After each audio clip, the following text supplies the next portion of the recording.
Budaya kerja kelas pertama telah diperkenalkan oleh Kerajaan Malaysia bagi menambah baik sistem penyampaian perkhidmatan awam di negara kita.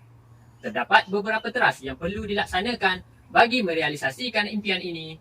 Antaranya ialah keterampilan diri, pemikiran kritis, pengurusan pelanggan dan yang terakhir adalah mengutamakan masyarakat.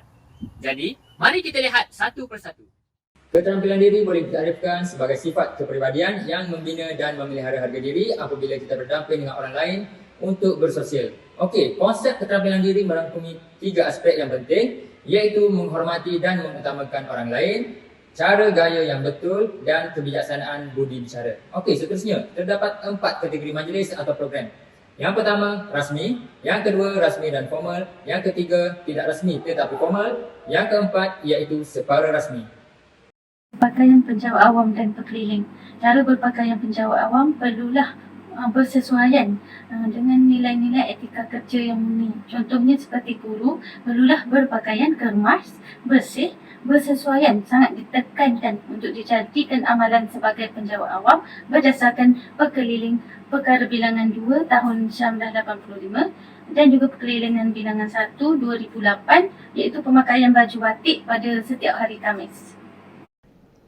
Topik berikutnya ialah pemikiran kritis dan kreatif. Pemikiran kritis ialah proses menganalisis, mensintesis dan menilai maklumat secara bebas.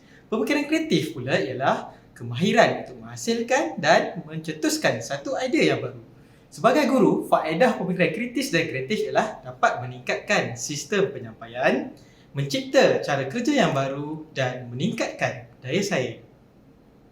Okey, kita juga perlu melihat aktiviti dan inovasi dalam pelbagai aspek kehidupan di negara kita. Okey, sebagai contohnya, kita sebagai seorang guru, kita terlibat secara langsung dengan pertandingan Reka Cipta yang mana ianya berteraskan dengan kreativiti dan juga inovasi. Kerana ianya banyak dianjurkan bagi memupuk semangat pelajar, pekerja, organisasi kerajaan dan juga swasta. Okey, bukan setakat dalam negara saja, bahkan ianya berlaku di peringkat antarabangsa yang mana banyak ciptaan-ciptaan baharu yang berasaskan daripada kreativiti dan inovasi bagi melahirkan satu budaya kelas pertama.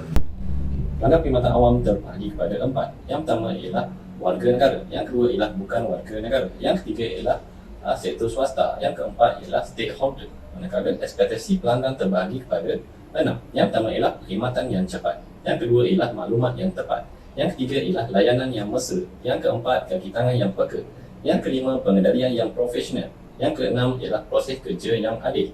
Manakala ciri-ciri kualiti pelanggan terbahagi kepada 3. Yang pertama ialah penyampaian, yang kedua ialah fizikal, yang ketiga ialah emosi.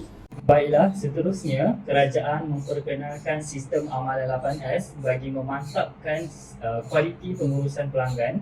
Amalan 8S terdiri daripada salam, sayang, segak, segera, sempurna, sensitif, senyum dan sopan. Selain itu, kerajaan juga memperkenalkan sistem tonggak 12 iaitu satu set panduan etika untuk kaki tangan awam yang menjelaskan mengenai konsep nilai, norma dan etika dalam kehidupan.